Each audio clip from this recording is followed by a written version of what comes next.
Halo semua, selamat sejahtera dan salam perpaduan kepada semua murid tingkatan 4 Cikgu Ciu. Okey, hari ini kita belajar tentang maksud nationalism.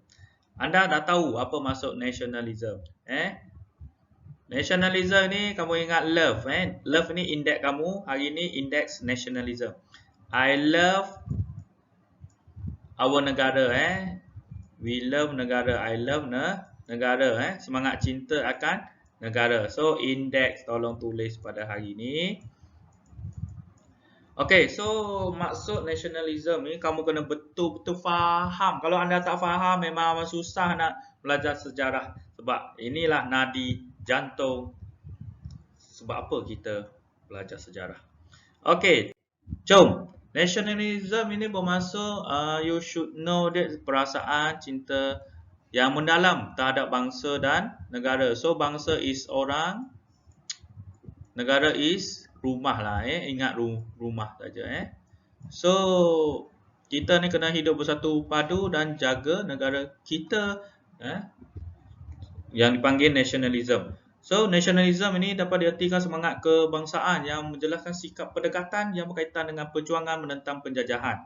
So kita ni ada semangat nationalism ni untuk menghalau penjajah, kuasa barat yang datang ke negara kita ini. Dan selain itu kena ingat, nationalism ni bermaksud gerakan untuk mencapai apa? Kebebasan politik, ekonomi, sosial. PES.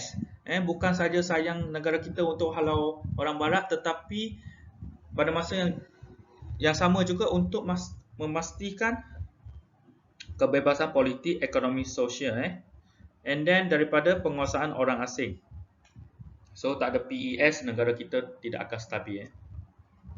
Kerana idea tersebut berkaitan rapat dengan pengalaman sejarah dan pengaruh sekeliling seperti keturunan, agama, bahasa dan adab resam. So idea nationalism ini sangat penting. Dia berpunca daripada background, keturunan, agama, religion, bahasa, language and adab resam.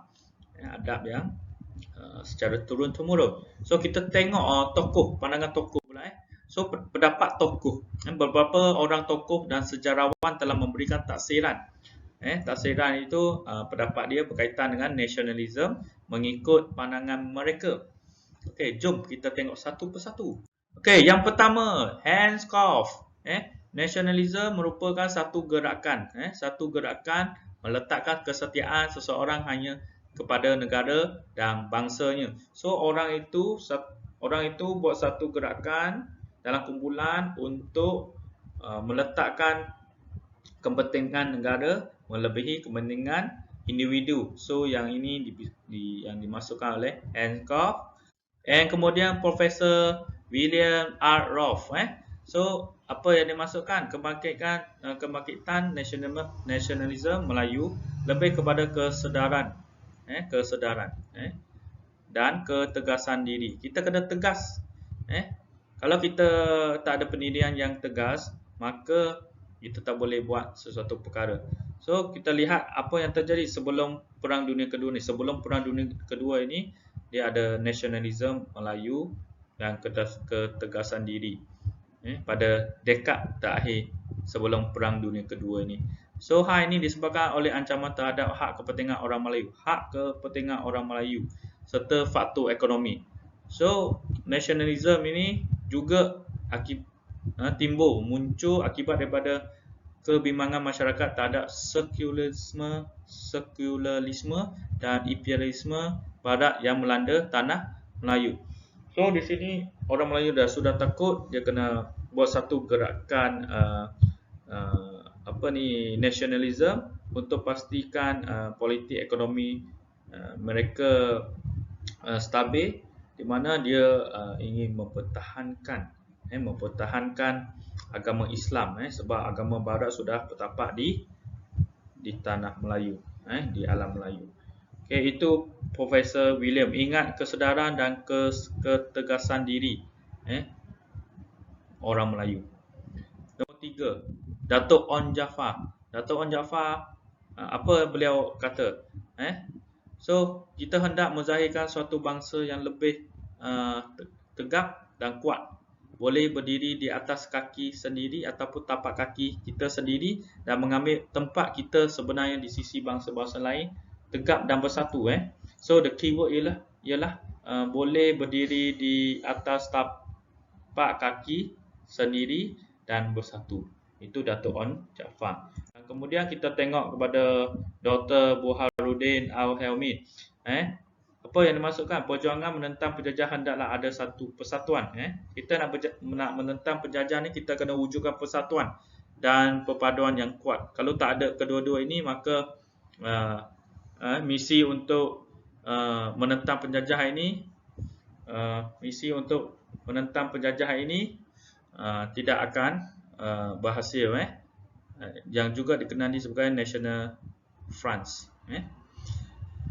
Segala tenaga yang menentang penjajahan hendaklah digunakan untuk mencapai kemerdekaan dengan tetap berpegang pada tata tertib dan adab sopan bangsa Melayu dan agama Islam untuk menembus, merebut dan merampas kembali hak mutlak bangsa yang telah ditenggelamkan itu. So maksudnya nak menentang penjajah, kita kena wujudkan persatuan. Dan pada masa yang sama kita kena ada perpaduan yang kuat. So Dr. Burhanuddin Al-Helmi ini dia tengok di sini, dia nak mengembalikan kewibawaan orang Melayu lah, iaitu bertunjangan agama Islam dan kedudukan orang Melayu. Dengan nak hidupkan balik ini, kita kena berjuang melalui persatuan. Next, Dr. A. Sundaralingam. Apa yang dia cakap? Dia kata nasionalisme merupakan fenomena sejagat yang mengiktiraf hak setiap bangsa di dunia ini untuk menumbuhkan negara sendiri.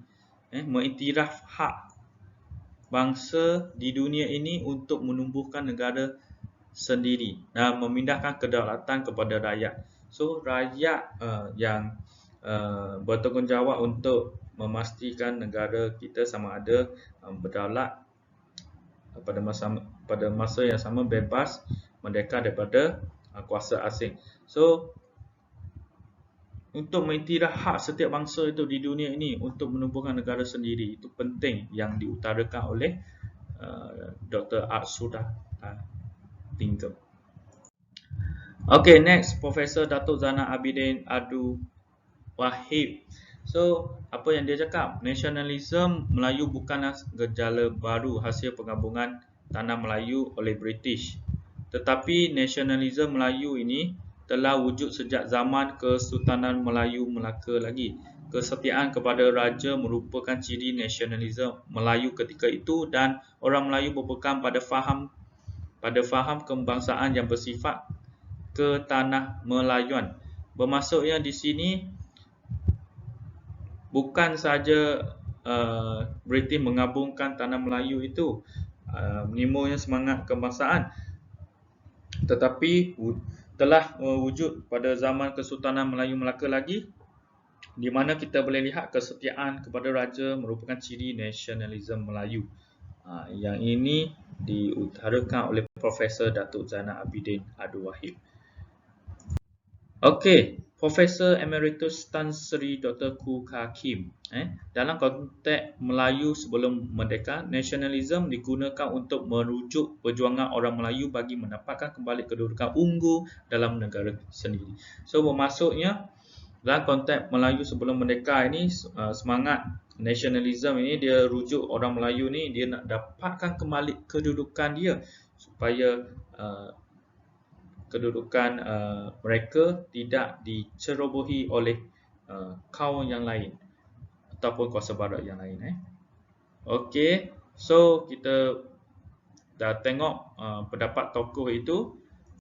Kita rumuskan di mana nasionalisme merupakan pelbagai tafsiran berdasarkan sejarah.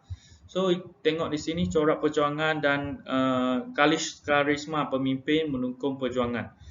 Nasionalisme berkait rapat dengan perasaan cinta akan negara yang mencetuskan keinginan membina negara bangsa dan melahirkan identiti sendiri. So kita kena tahu apa yang dimaksudkan nasionalisme ni. Apabila kita dah tahu apa yang dimaksudkan nasionalisme, semangat cinta akan negara, meletakkan kepentingan negara melebihi kepentingan diri, kita boleh wujudkan satu bangsa dan melahirkan identiti sendiri. Walaupun kita terdiri daripada pelbagai bangsa, tetapi kita masih boleh bersatu. Sebab apa? Sebab kita ada identiti sendiri, iaitu salah satunya kita boleh lihat bahasa Melayu sebagai bahasa kebangsaan. Dan kenapa kita boleh hidup bersatu lagi? Sebab kita ada rukun negara, iaitu 5 prinsip itu kena tahu. Kepercayaan kepada Tuhan, kesetiaan kepada raja dan negara, keluhuran perlembagaan, kedaulatan undang-undang, dan kesopanan dan kesusilaan. So apabila dah ada itu, ini bermaksud nasionalisme ialah gerakan untuk melahirkan perasaan kekitaan.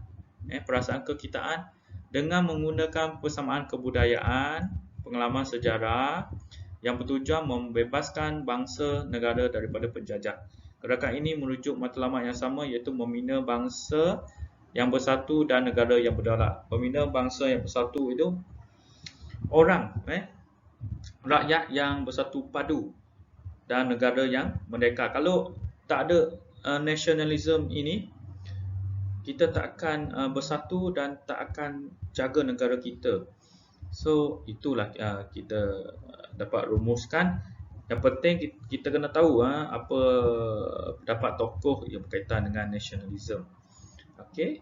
So kita pergi ke slide seterusnya. So ini latihan, sangat mudah saja. So jangan risau, Cikgu Ciu akan bagi PowerPoint supaya anda boleh siapkan kerja ini. Okey, so sampai sini saja pada hari ini. Kita jumpa kelas yang akan datang. So terima kasih dan selamat belajar kendiri.